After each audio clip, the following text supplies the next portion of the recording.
to the Wow Embossing Powder channel. I'm Verity from the creative team. I'm so glad you've joined us today. Today I'm using a technique that I've seen Jenny, another creative team member for Wow, using in a similar way. She used embossing paste and a variety of different sparkles and embossing glitters to create some really fun backgrounds. And I wanted to use a similar process of using sparkles, but with some embellishment mousse to create pearlized textured backgrounds. So I'm starting off just showing you I'm using a variety of different stencils to create this technique, and I'm using some pearlescent embellishment mousse and sort of quite pastel colours. And then I've got three selections of sparkles that I'm using. One that's more of a fine sparkle, and then two of them that are more chunky, and one has a bit more of a colour to it than the other two. To start off with, I'm adhering the stencil to my card panel, and this is Wow Embossing Powder white card, which is really a beautiful bright white. And then I'm adding my embellishment mousse to my glass media mat and just mixing it around to soften it up. And then the first sparkle I'm using is Bridal. So this is quite a fine glitter. It's quite sort of got whites and silvers in there, and it's a really beautiful iridescent kind of glitter. And I'm mixing this with some aquamarine embellishment mousse. Now you can add as much or as little glitter as you want. Bear in mind it's going to make the mousse quite textured and gritty, so it feels a bit like you're kind of applying sand over the stencil, but when it dries you get these lovely little speckles of glitter just shining in the light when you move your background around. So as you can see, I've just sped it up a little bit and I'm just applying this through my stencil in an area that I think looks nice. So you can apply it in any way you want. The stencil I'm using is the Wavy Grid stencil by New.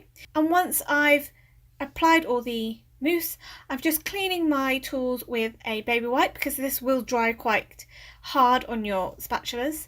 And then I will also wash my stencil straight away. But as you can see, it's quite difficult to show in the camera the sparkle that you get from this, but in real life it is really lovely. So for the second background, I'm now using the Lilac Lavender mousse, and again just applying this onto my glass mat. It's a great surface to work for when you're using a bit of mixed media. And the second sparkles I'm using is Prom Queen. It's Prom Queen, and this has a mixture of fine glitter. It's got like a red colour and chunky glitter. Now it's really useful to use something just to mix your sparkles up when you open it, just to get a good even consistency of the different types of sparkles that's in there. And again, I'm just using my palette spatula just to mix the sparkles in. This chevron stencil, what I'm doing now is I'm just applying the sparkled embellishment mousse over a section of the stencil. So I'm sort of creating a stripe up the actual stencil, getting a really good coverage, and then again just removing it. Because this embellishment mousse with the sparkles is a bit more thicker and texturized, you're less likely to get seepage of it underneath the stencil. So if I haven't used a repositional adhesive tacky spray on the back of my stencil, I've just used washi tape to keep it in place, and as you can see, I'm not getting seepage underneath. You can really see that this one's got much more chunkier bits of glitter in it, and you can really catch that in the light. So for my final background panel, I'm using some mother of pearl embellishment mousse, and mine's dried up quite a bit, but you can easily revive it by decanting some of it out onto your media mat or your glass mat, and then just adding some water to the mixture. You can either directly add this or spray it like I have done, and you just keep adding spraying a bit more water each time until you're getting it into a much more softer consistency. And it takes a little bit of work, but it does come back to a nice mousse consistency again.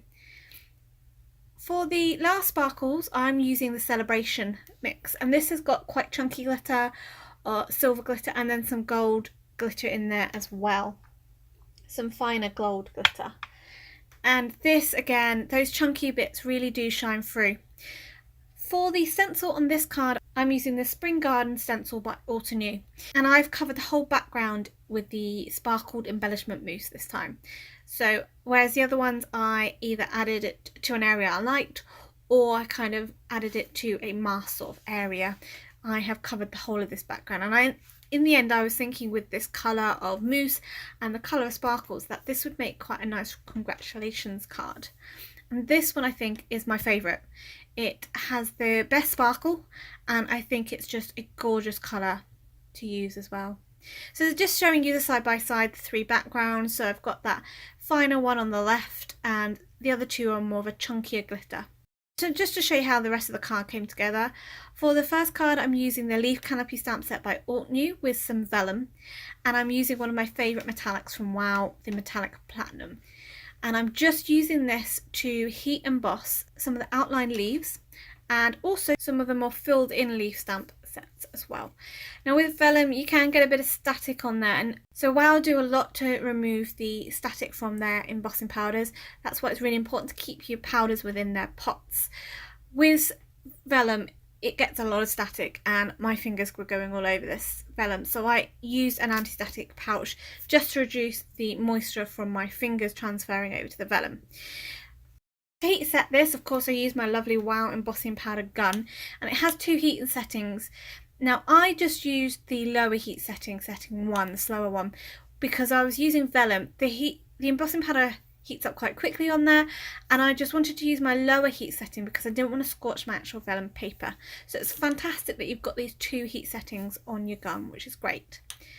Because I was using vellum and it's see-through, to reduce the amount of adhesive that would show through, I decided to adhere my vellum embossed stamps onto some stick adhesive sheets. This is a really great way of reducing the amount of adhesive seeing through your vellum, because it gives a consistent layer of adhesive all over. You can't actually see it peeping through. And then I just use my scissors to fussy cut these out really quickly. I found that I did faff a lot when it came to creating this card, and you'll see that the finished photo is different to how I leave the card in the actual video. I decided to add a few more stamp leaves.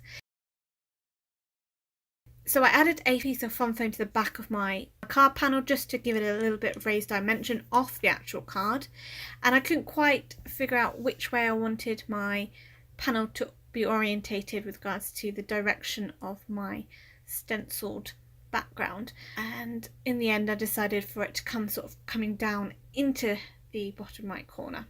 For the actual sentiment, I heat embossed the sentiment from the Leaf Canopy stamp set, and I stamped a special note of thanks to you, and I just stamped this in two separate parts.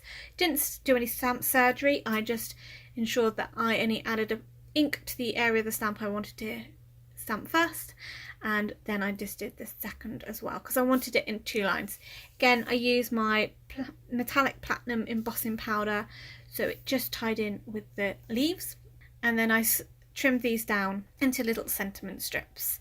As you can see, it's really easy just to peel the release paper off the vellum embossed leaves, and then this can allow you to adhere it down quite well to a textured surface as well. And as I say, you're not going to see the adhesive seeping through. With stick it adhesive, once you've placed it, it's really important to sort of burnish it down because that will allow it to really adhere. Until you do that, you can reposition your pieces easily, but it's really important that you do burnish it down to adhere it well to a textured surface. So I foam mounted the sentiments onto my card and used my T-ruler to keep them straight. The stencil I used was a grid stencil and it's got wavy lines, so it did really put me off thinking, had I got it straight, hadn't I? But I had to keep telling myself it's a wavy grid. And then I use some sequins from Trinity Stamps. These are the Soapy Bubble sequins, and just to position this around the card. As I say, in the photos later on, you see I added a few of the blocked bold leaves to the actual remainder of the card. To make this second card with the pink or the lilac lavender sparkled background, I just added a fine frames circle die cut to the front. And once I die cut this out, I wanted to emboss the die cut and add several layers of embossing. The embossing powder I chose to go with the lovely pink was the rose gold embossing powder from WOW. It is a gorgeous rose gold, and it's probably one of the first metallics I bought from WOW after a gold and a silver, and it is stunning. So I just smushed this down into my embossing pad. Now I have kind of two Wow embossing pads, one that I use for messy embossing and one I use for general nice embossing. So I smushed this down into my messy embossing pad and then covered this with some embossing powder and used my heat gun to heat set it. And I repeated this step several times to get quite a few layers of the embossing powder onto the actual die cut sentiment. Once it was fully embossed and cooled down, I then added some foam pads to the back so I could foam mount it for dimension onto the front. And I added a die cut sentiment. This is the Sugar Script Hello from Birch Press Designs. I just used one layer and adhered that with some multi-medium matte. Again, I added some more sequins to this card. Again, these are sequins from Trinity Stamps. This is the Soapy Bubbles sequin set, and I do think they are lovely sequins with different sizes. For the last card, and the card I love the most, I added a die cut sentiment. This die is from Heffy Doodle, it's the Congrats die, and I layered the die cut up with several layers of card, and then like the fine frame circle die on the previous card, I heat embossed the sentiment as well and created several layers of heat embossing for a really lovely smooth look and a lovely dimensional look to it as well. And I thought this rich pale gold embossing powder from Wow really tied in with that lovely mother of pearl and also the Celebration Sparkle set. Once this was heat embossed, I just used some multi-medium matte to adhere it to the front of the card. Again, this is textured the front of this card, so it's really important that you get a good adhesive that's going to adhere well. And then lastly, I added a few sequins. These are small little sequins from Tonic. They are the rose gold section. I didn't film this bit because it's quite simple. I just adhered them all over the background with some multi-medium matte. So I hope you enjoyed today's card and showed you how you can add some glitter to your embellishment mousse using Wow sparkles just to take them up a notch, and they really do shine in the light. It's hard to capture that on video. I have to admit, my favourite card is the Congrats card. Thanks for tuning into the channel today. We hope you enjoyed the video. If you're not a subscriber already, we would love it if you could subscribe to the channel and see more from us in the future. So don't forget to also hit that bell icon so you'll be notified when we've next got a video up. You will find a link in the description box below to the blog post where you will find a list of supplies from Wow which we used to make these cards. If you're also interested in checking out my own student channel, Pretty Little Button, I've included a link here and in the description below. If you missed the recent video by Jenny, check out how she creates some ombre sentiment embossing. Until next time, happy crafting!